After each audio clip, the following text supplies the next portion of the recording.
What a great day to speak about some sniping game. Hey guys, and welcome to another video on the channel. Today we're going to look at the Sniper Ghost Warrior Contracts 2. I'm very excited for this game. I've been looking to it release for a while, and since its release I haven't had my hands off it.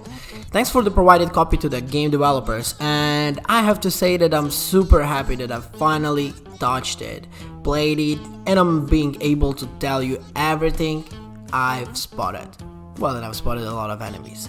So please check if you're subscribed to our channel, because I'm getting a lot of views, not many new subscribers, and I'm getting a bit tired of that. So I'll need your support. Everything you do for me means a lot to me, your comments, likes and everything. So guys, let's move on and let's begin the review. So since 2008, the Sniper Ghost Warrior series has been steadily maturing out of the new entries, none of which troubles upper echelons of shooting people from a long distance. The sniping list has been consistent competent. Sniper Ghost Warrior 2 Contracts has been named the Panish as the high school musical. The series is very much in the lines of the more in the franchise. It's set in the fictional Middle Eastern dictatorship whose newly minted autocrat has decided to invade the neighboring country. That leaves the world no choice but to send one man, and he's long gone. Oh, this sounds really exciting, right? You're the man, and you're a character in a completely standard issue. Gifted tease American military type, he grows humorless but mercilessly succinct dialogue.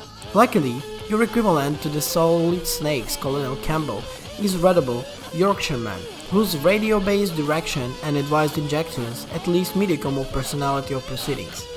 The scene set, you helicoptered completely alone in the fictional country of Comar, ready to take down this strategical leader and her network. The campaign is split into two discretional contracts, each of which has tracking down and assassinating members of the network, as well as killing people. Neutralizing targets. Also, you're sabotaging equipments, blow up vehicles and down to the communication system. All are natural requirements.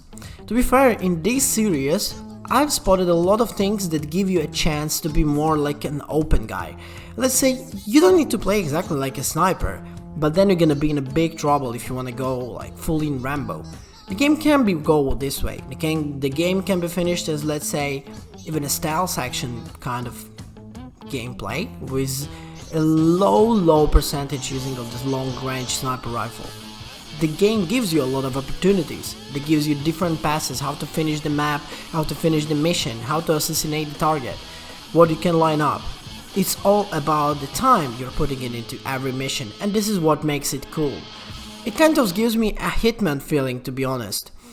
When you're going, you're kind of like watching the map. I mean, it's same as in real life, let's be honest.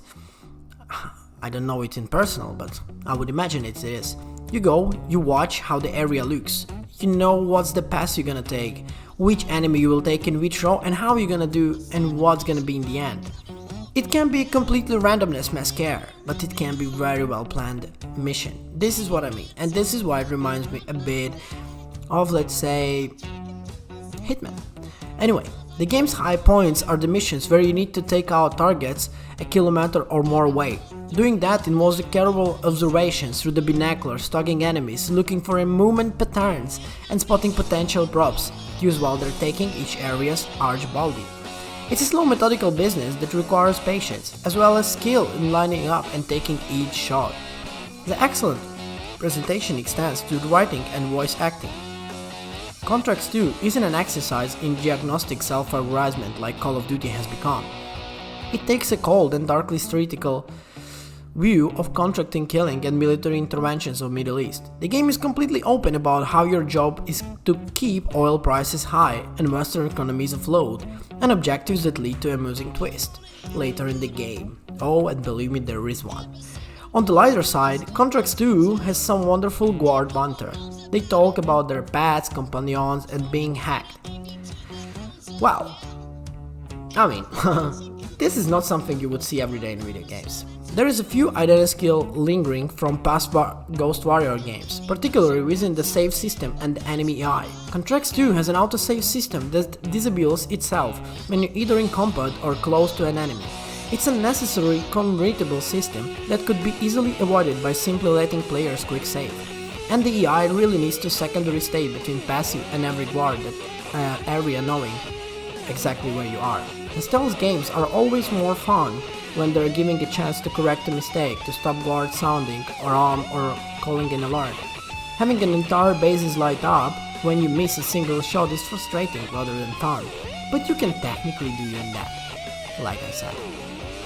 These issues inside, I'm impressed actually by Contracts 2. I like how the Rosenthal approach to executing his design, that he doesn't get distracted by tackling on multiplayer mode or adding the loot system.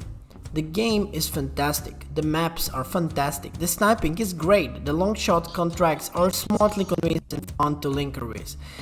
To be honest, this is a super enjoyable stealth sandbox to me. If the GTA would have only snipers and it would be in the military, it would probably look like something like this. Guys, on the finishing note, if I would mark, we're not marking games so often on the channel, but if I would mark, I would give it a solid 9 out of 10. With a slightly potential to the 10, well, and this 10 might come from DLCs. I bet that there's gonna be few DLCs for the Sniper Ghost Warrior, because the game looks fantastic, and as far as I see, people are really liking it. So guys, thank you so much again for watching this video, thank you for provided copy to the developers, and I'll see you in the next one. Peace!